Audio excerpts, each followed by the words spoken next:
आज सुनते हैं अमला नवमी की कथा। राजा आमल्य की यह विशेष कथा अमला नवमी के दिन जरूर सुने। सुनने मात्र से कभी भी धन की कमी नहीं होगी। तो एक बार बोलिए प्रेम से विष्णु भगवान की जय, लक्ष्मी माता की जय। एक राजा था, उसका प्रण था वह हर रोज सवा मन आमले दान करके ही खाना खाता था। इससे उसका नाम आमल्य राजा पड़ गया। एक दिन उसके बेटे बहू ने सोचा कि राजा इतने सारे आमला रोज दान करते हैं, इस प्रकार तो एक दिन सारा खजाना खाली हो जाएगा। इसीलिए बेटे ने राजा से कहा कि उसे इस तरह दान करना बंद कर देना चाहिए। बेटे की बात सुनकर राजा को दुख हुआ और राजा रानी महल छोड़कर बियावान जंगल में जाकर बैठ गए। राजा रानी आमला दान नहीं कर पाए और प्रण के कारण कुछ खाया नहीं।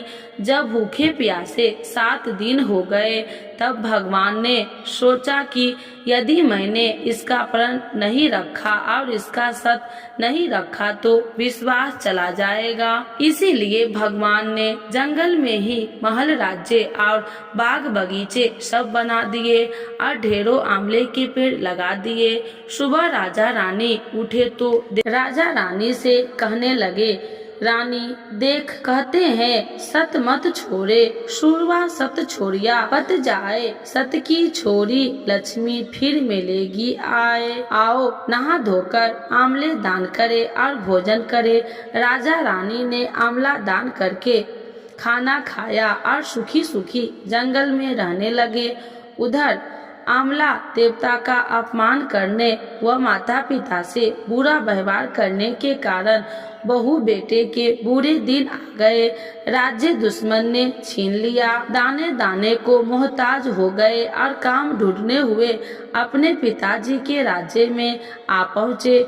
उनके हालत इतने बिगड़े हुए थे कि पिता ने उन्हें बिना पहचाने हुए काम पर रख लिया। बेटे बहू सोच भी नहीं सकते कि उनके माता पिता इतने बड़े राज्य के मालिक भी हो सकते हैं। सो उन्होंने भी अपने माता पिता को नहीं पहचाना। एक दिन बहू ने सास के बाल गूंथने समय उनकी पीठ पर मासा देखा। उसे यह सोचकर रोना आने लगा कि ऐसा मासा मेरी सास के भी था। हमने यह सोचकर उन्हें आमले दान करने से रोका था कि हमारा धन नष्ट हो जाएगा। आज वे लोग न जाने कहाँ होंगे। यह सोचकर बहू को रोना आने लगा और आंसू टपक टपक कर सास की पीठ पर गिरने लगे। रानी ने तुरंत पलटकर देखा और पूछा कि तू क्यों रो रही है। उसने बताया, आपकी पीठ जैसा मासा मेरी सास की पीठ पर भी था। हमने उन्हें आमले दान करने से मना कर दिया था, इसीलिए वे घर छोड़कर कहीं चले गए। तब रानी ने उन्हें पहचान लिया, सारा हाल पूछा और अपना हाल बताया। अपने बेटे बहू को समझाया कि दान करने से धन कम नहीं होता बल्कि बढ़ता है। बेटे बहू भी अब सुख से राजा रानी के साथ रहने लगे। हे भगवान, जैसे राजा रानी का सत रखा वैसे सबका सत रखना, कहते सुनते सारे परिवार का सुख करना। तो एक बार बोलिए प्रेम से विष्णु भगवान की जय, लक्ष्मी माता की जय। आइए भक्तों, आज सुनते हैं अमला नवमी की पौराणिक एवं प्रमाणित कथा। तो एक बार बोलिए प्रेम से विष्णु भगवान की जय, लक्ष्मी माता की जय। कार्तिक मास के शुक्ल पक्ष की नवमी के दिन अमला नवमी मनाई जाती है। इसे अक्षय नवमी भी कहा जाता है, क्योंकि इस दिन किया गया कोई भी शुभ कार्य अक्षय फल देने वाला होता है, अर्थात उसके शुभ फल में कभी कमी नहीं होती। हमारे आयुर्वेद में अमला को आयु और आरोग्य वर्धक कहा गया है। इस दिन आमला के वृक्ष की पूजा करके उसके नीचे बैठकर भोजन करने का बड़ा महत्व है। माना गया है कि इससे वर्ष आयु आरोग्य बना रहता है। इस दिन आंवला के फल का सेवन किया जाता है। आइए जानते हैं आंवला नवमी से जुड़ी बातें, इसका महत्व और इस दिन किए जाने वाले उपायों के बारे में। आंवला नवमी का महत्व इस बात को समझा जा सकता है क्योंकि इस दिन द्वापर युग का प्रारंभ हुआ था, जिसमें स्वयं भगवान श्री कृष्ण ने जन्म लिया था। आंवला नवमी के दिन ही भगवान श्री कृष्ण ने वृंदावन गोकुल की गलियां छोड़कर मथुरा प्रस्थान किया था। संतान और पारिवारिक सुखों की प्राप्ति के लिए रखा जाता है व्रत। इस दिन उन्होंने अपनी बाल लीलाओं का त्याग करके कर्तव्य के पथ पर पहला कदम रखा था। इस दिन से वृंदावन की परिक्रमा भी प्रारंभ होती है। आंवला नवमी का व्रत संतान और पारिवारिक सुखों की प्राप्ति के लिए किया जाता है। यह व्रत पति पत्नी साथ में रखे तो इन्हें इसका 2 गुना शुभ फल प्राप्त होते हैं।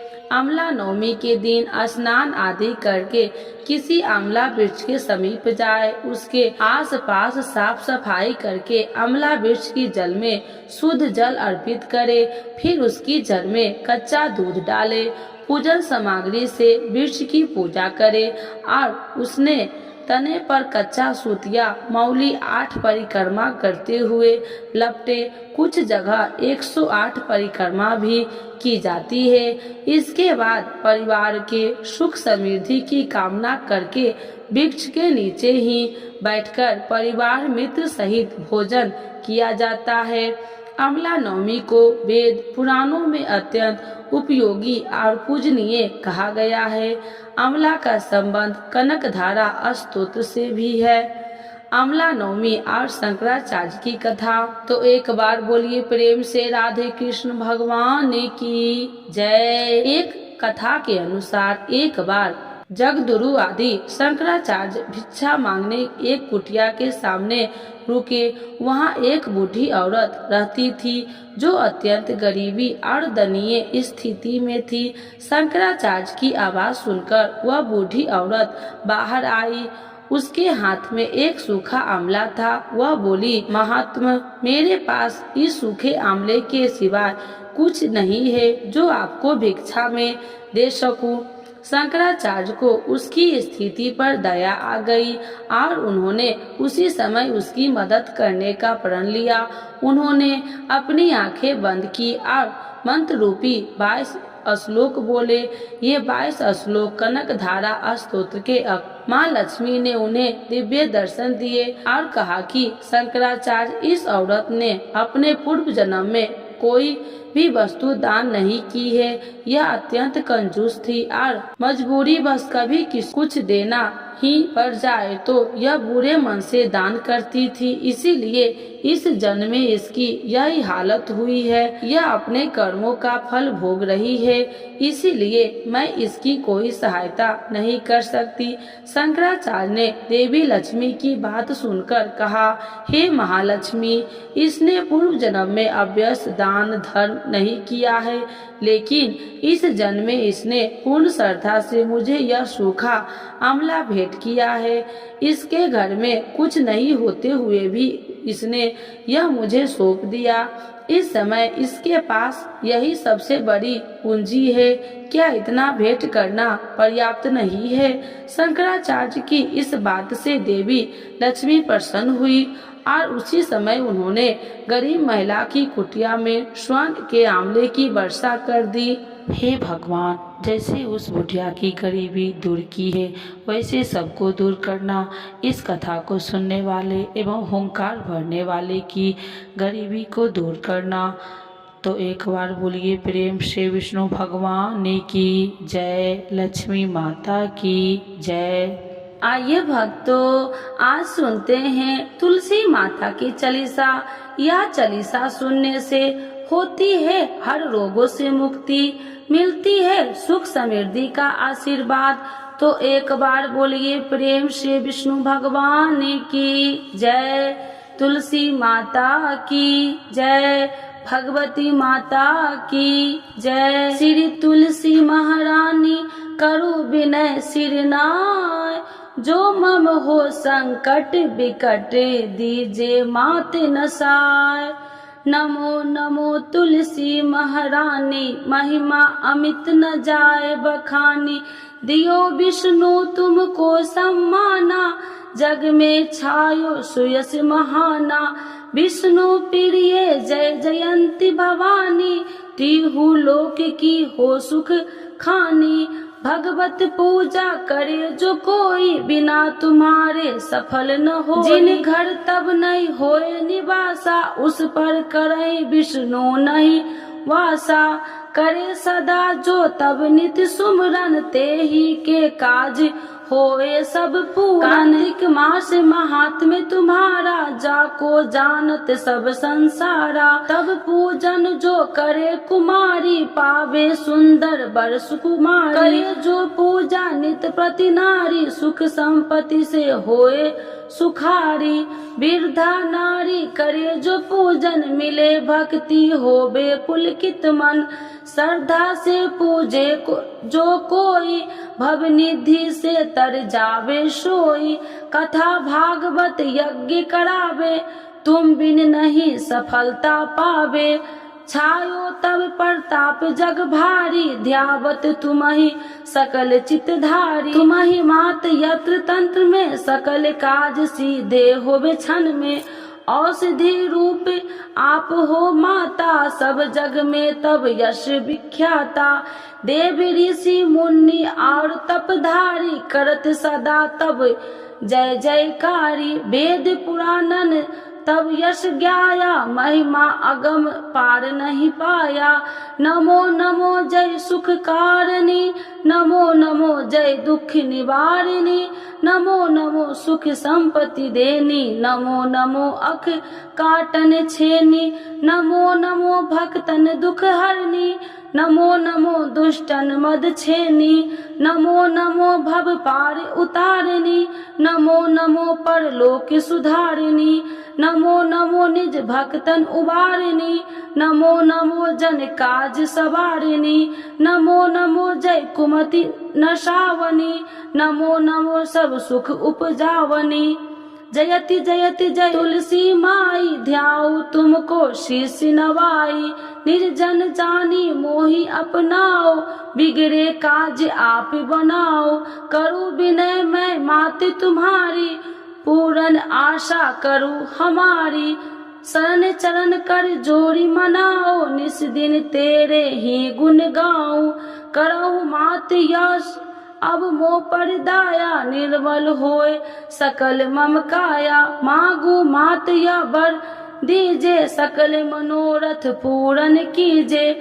जानू नहीं कुछ नेम उचारा क्षमहु मात अपराध हमारा।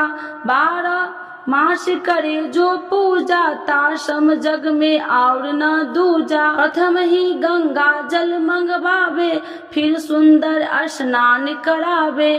चंदन अक्षत पुष्प चढ़ावे धूप दीप नैवेद्य लगावे। करे आचमन गंगा जल से ध्यान करे हृदय निर्मल से। पाठ करे फिर 40 की स्तुति करे मात तुलसी की। यह विधि पूजा करे हमेशा ताके तन नहीं रहे कलेशा। करे मास कार्तिक का साधन शोभे नित्य पवित्र सिद्ध होई जाई। है यह कथा महासुखदाई पढ़े सुने सो भव तर जाई। यह श्री तुलसी चालीसा पाठ करे जो कोई। गोविंद सो फल पावही जो मन इच्छा होई। तो एक बार बोलिए प्रेम श्री विष्णु भगवान की जय। तुलसी माता की जय। भगवती माता की जय। सर्वदेवी देवताओं की जय।